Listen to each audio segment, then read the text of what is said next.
Osho once said, "The greatest fear in the world is the opinion of others." Imagine that sentence like a cold wind slipping through the cracks of your life. It whispers, "Don't. You can't. What will they say?" For years that wind lived in me, a patient thief stealing small, bright things, the courage to speak, the nerve to choose, the right to be foolish. I remember a morning 10 years ago. I wore my father's coat, too big, its sleeves swallowing my hands, and I stood at a bus stop watching a woman sell roses. She tied each bloom with such care as if sealing a promise. A boy ran past, laughing. The woman called his name. The laugh was pure freedom, and I felt like I had never laughed at all. Around me, people shuffled like animals in a penned field, eyes fixed on invisible fences. The thought arrived like an accusation. Am I a sheep? When you're unafraid of the crowd, you stop being a sheep. You become a lion, not because your muscles have swollen overnight, but because your heart has learned to roar. The first roar is small, or throat clearing against a lifetime of supposed to, but it grows. It becomes the roar of freedom. I met a woman once, Mira, at a smoky cafe where poets and accountants collided. Mira wore 2 different shoes and a grin like a dare. She wanted to become a carpenter. Her family wanted safety. "It's risky," her mother said. "People will gossip." Mira listened, then set 2 boards together in the corner, started hammering. She didn't ask for permission. For months, neighbors tutted. Churches shook their heads. Her uncle offered sympathy disguised as advice. But when Mira built the first chair that held 3 strangers comfortably and made them laugh, the crowd's opinion shrank to nothing more than white noise. The chair belonged to her. The secret was simple. Bravery is practiced in small acts until it becomes a posture. Courage, fearless courage, is the lion's first virtue. A lion doesn't take the easy route out of fear. He looks it squarely in the eyes and keeps walking. Bravery isn't absence of fear. It's the refusal to be governed by it. The lion stands in the rain of uncertainty and says, "I will be myself anyway." Picture a pride cornered by 10 hyenas. The odds are ugly, the night is loud. A sheep might look around and follow the frightened herd toward the cliff. The lion holds ground. He will never lie down and die. Maybe your hyenas aren't animals. Maybe they're unpaid bills, a failed relationship, the hollow ring of a job that eats your mornings. Maybe they are the people who insist you know your place. The fight is never over until it's over. So fight. Not because victory is guaranteed.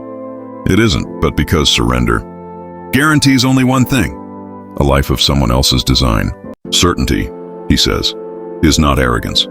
It is commitment. When the lion moves, he moves wholly. He does not linger with one hoof out the cave. He enters with his whole body, his whole soul. How different would your days be if you trusted your intuition the way a lion trusts the sun to rise? If you acted with the certainty of a hunter who believes in the path he chooses. Certainty means responsibility. It means taking ownership of the choices that shape your life. You cannot lay blame at the feet of the wind. You cannot expect others to carry the map you refuse to draw. Only you know what rings true in your chest. Only you can choose the road that fits the small, stubborn shape of your truth.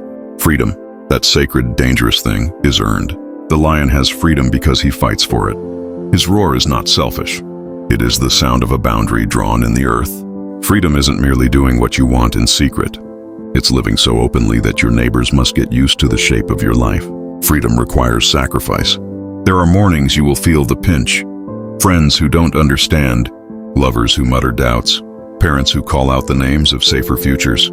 You will pay, but you will also live. What will you protect? Your family, your art, the small rituals that stitch meaning into your days? The lion guards what matters with an almost tender ferocity. He will not spend his life negotiating for crumbs. He does not accept scraps of truth or half-truths of belonging. If something is of value, stand in front of it like a wall. Competence is the quiet twin of courage. Lions nap and they rest. But when it is time to hunt, they are precise. They do not hustle aimlessly. They prepare. In life, competence is not how long you strain.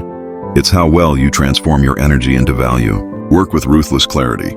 Do what you do better than anyone else and do it faster. Not in a frantic way, but in a way that shows you honor your craft. Skill breeds respect, and respect breeds freedom. There will be those smarter than you, stronger than you, luckier than you. There will be seasons when the wind pushes against you so hard you doubt the ground beneath your feet. I will tell you what the lion knows. None of those things can dismantle a person who is rooted in purpose. When you wake with intention, You stitch your day to meaning.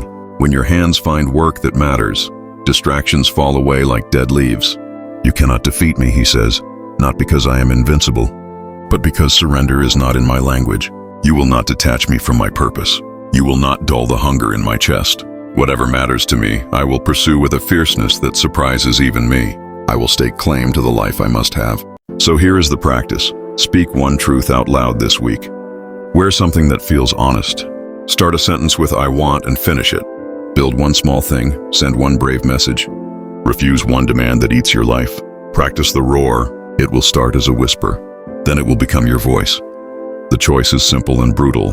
Remain a sheep and be led, or become a lion and lead. Sometimes others, sometimes yourself.